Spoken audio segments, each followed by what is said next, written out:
Hola, soy Rick Renner y hoy tengo la bendición de estar con alguien a quien considero un amigo. Y estoy con el pastor Fred Price Jr. Fred, es un gusto estar contigo. Es un gusto estar contigo, Rick. Sabes, cuando estoy contigo, siento que estoy con la realeza por tu familia. ¿Qué herencia te dio Dios? ¿Cómo fue crecer con Fred y Betty Price?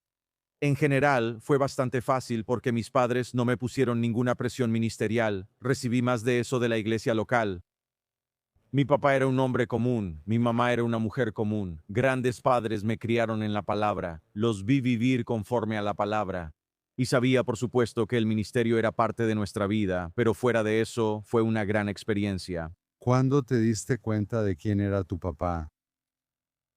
Creo que tenía como 8 años y recuerdo estar en su oficina y lo vi en la portada de una revista. Y dije, wow, papá está en la portada. Y creo que ahí fue cuando realmente me cayó el 20 de que, ok, él es conocido, mucha gente lo conoce.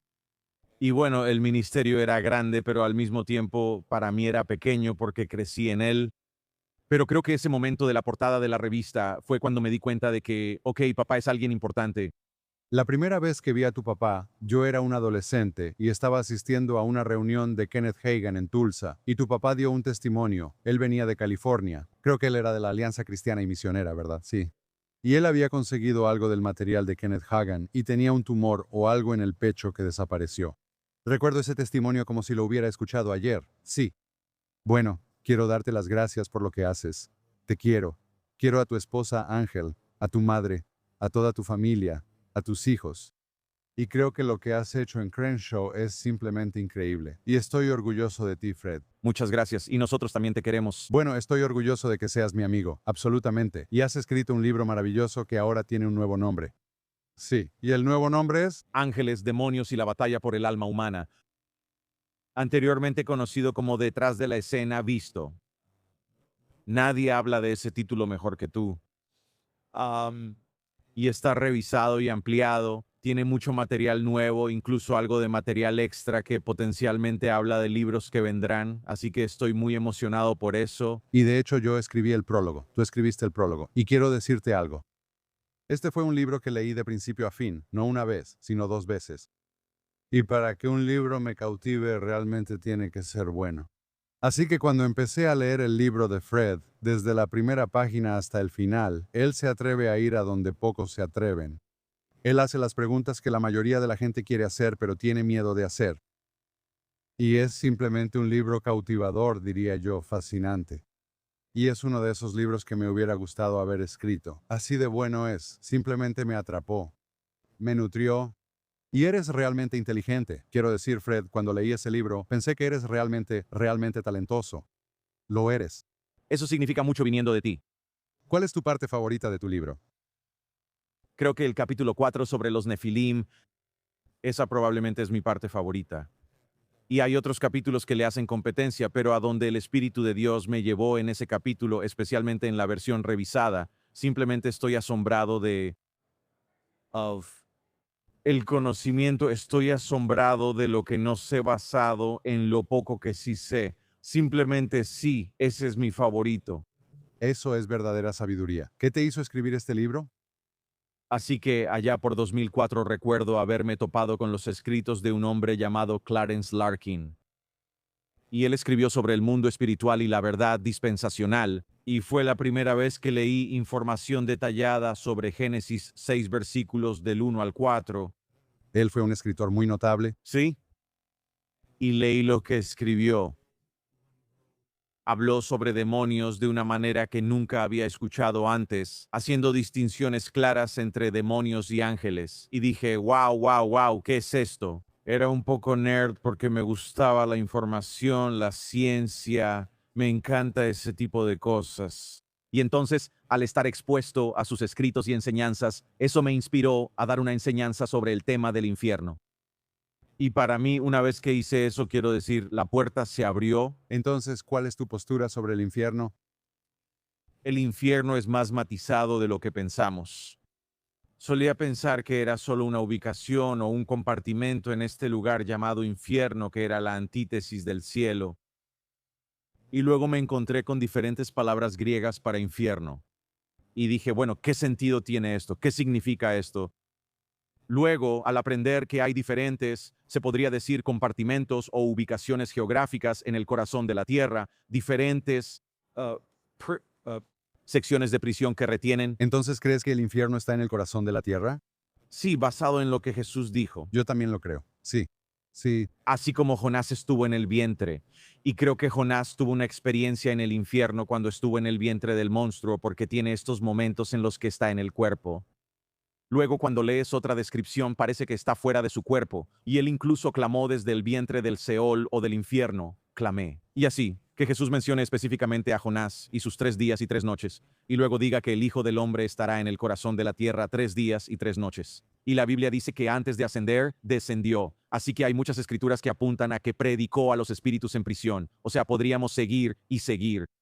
Así que definitivamente creo que está en el corazón de la tierra. Y las diferentes palabras griegas me dicen que hay diferentes áreas. ¿Y quiénes son los espíritus en prisión a los que les predicó? Uf. Quiero decir, menciona los días de Noé. Así que podrías argumentar que les predicó a las almas humanas que pecaron en ese tiempo. Podrías argumentar que les está predicando a los espíritus en el Tártaro, los ángeles que pecaron en los días de Noé. Esto es a lo que me refiero. Eres muy inteligente. Aprecio mucho la forma en que lo agradeces. Gracias, Rick. Bien, quiero hacerte otra pregunta. Sí, señor. ¿Qué son los demonios? Los demonios son espíritus sin cuerpo. Más específicamente, son los espíritus sin cuerpo de los Nefilim. ¿Y de dónde obtienes esa información? Bueno, comienza en las Escrituras, y la razón por la que comienza en las Escrituras es porque cuando ves los relatos del Evangelio, ves que la mayor concentración de enseñanzas sobre demonios está en Mateo, Marcos y Lucas, los sinópticos. Y mi primera observación es que su comportamiento era diferente al de los ángeles. Así que nunca lees en las Escrituras acerca de ángeles poseyendo cuerpos o ángeles siendo expulsados. ¿Por qué entonces los demonios son expulsados?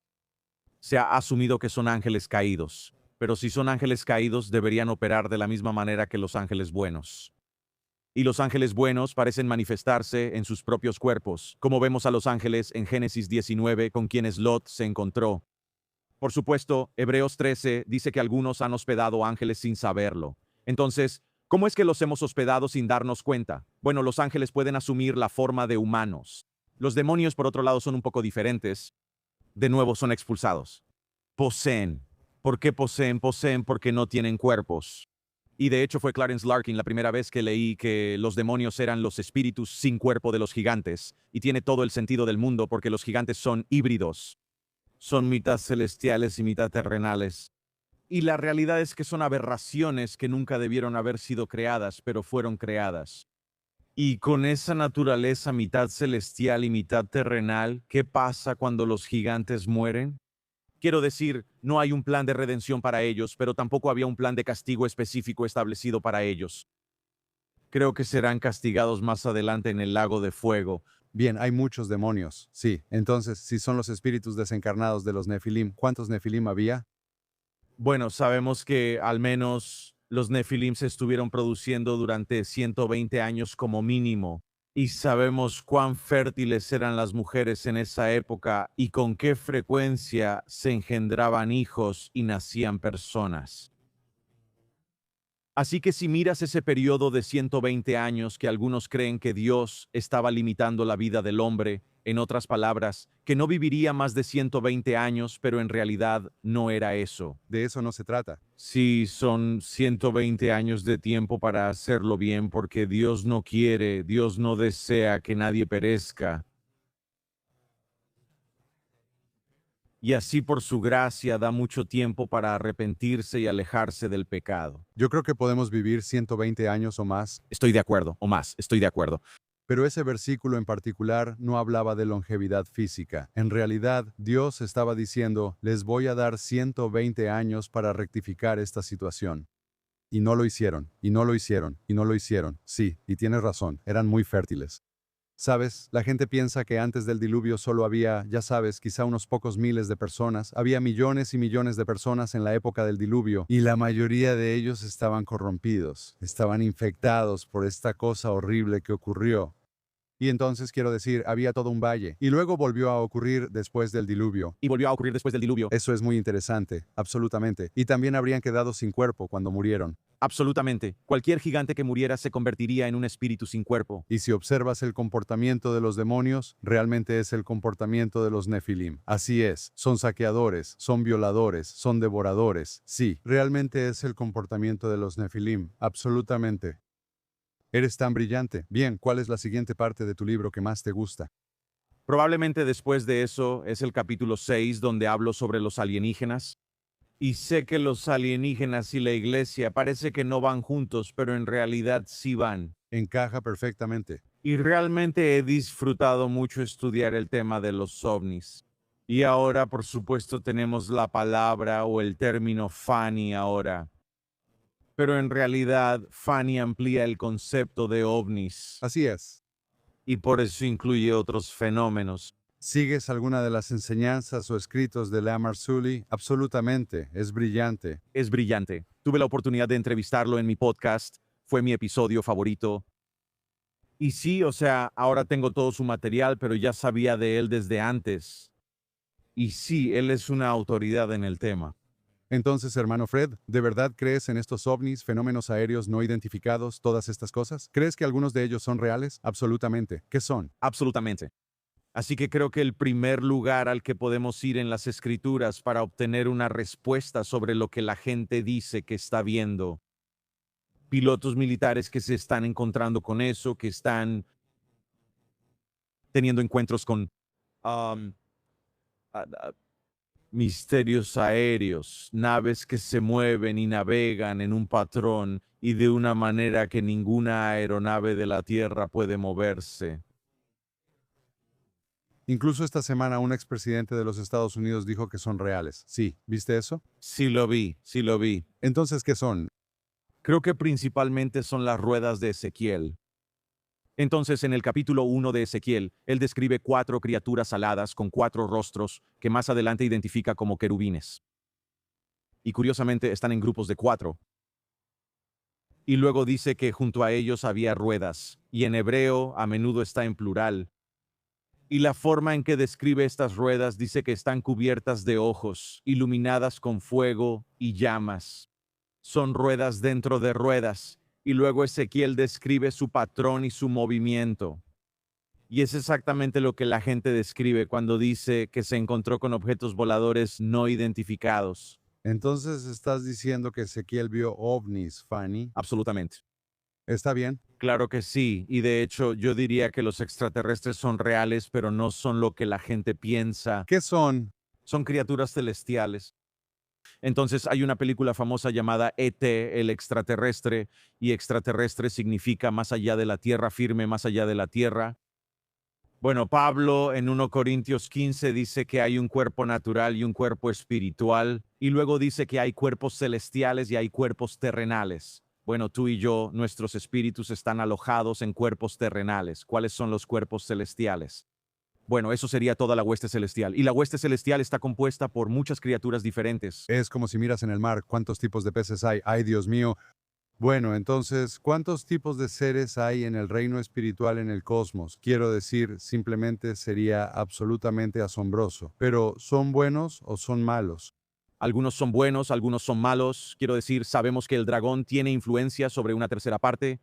Creo que era todo un espectro de criaturas celestiales porque Efesios 6 identifica diferentes tipos de criaturas, principados y potestades, pero dice que son huestes espirituales de maldad en las regiones celestiales. Así que si son huestes espirituales de maldad, claramente hay huestes espirituales de bondad. Y los 2 tercios que permanecen con Dios, por supuesto, superan en número al tercio que se fue con el adversario. Así que tenemos criaturas buenas y malas de los mismos tipos. Y así cuando la gente dice que ha tenido un encuentro y ve, por ejemplo, a un gris, Sí. eso es malvado. Ah, no conozco nada positivo o bueno.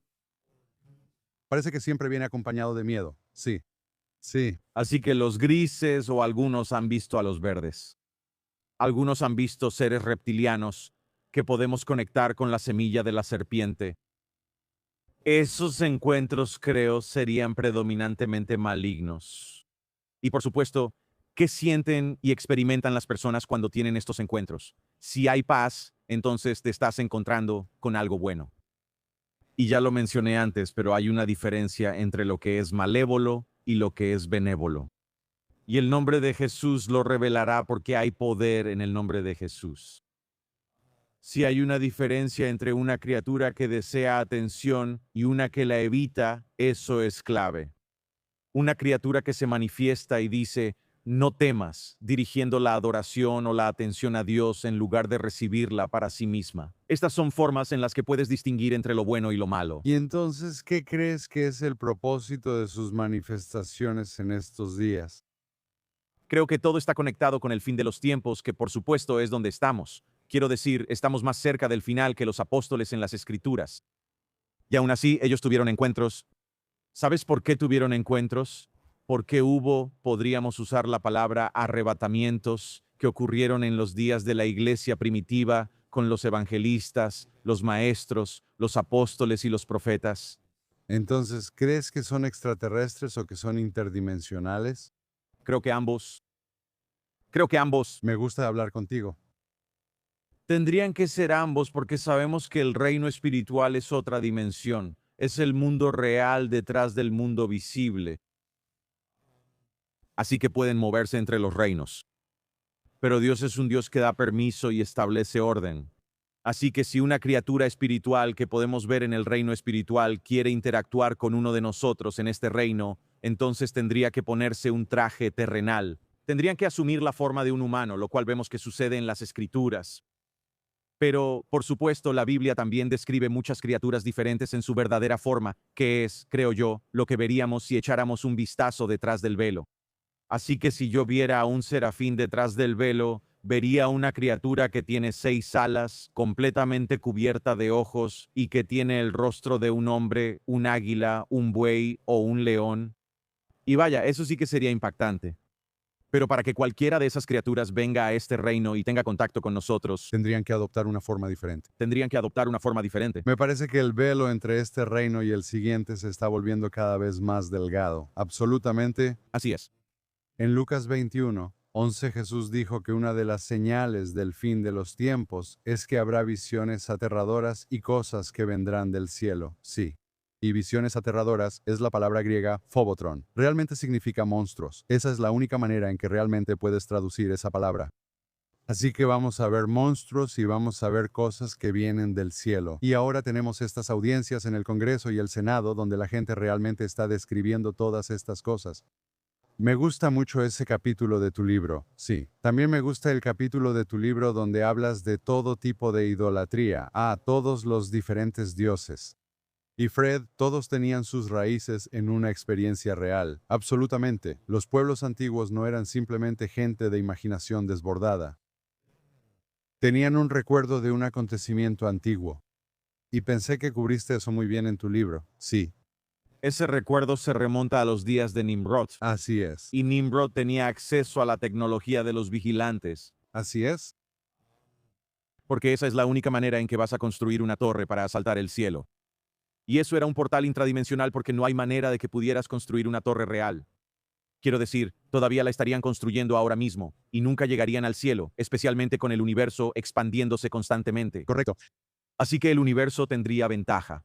Entonces, la única otra forma de llegar al cielo sería la tecnología. Sería la tecnología. Tendrías que pasar por una puerta. Tendrías que pasar por un portal. Cuando escribiste este libro, ¿recibiste alguna crítica?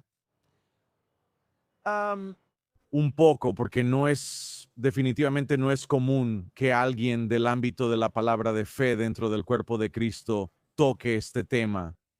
Así que sí recibí preguntas como, bueno, ¿cuál es la relevancia aquí? ¿Por qué estás hablando de esto? ¿Cómo es aplicable a la vida cotidiana de un creyente?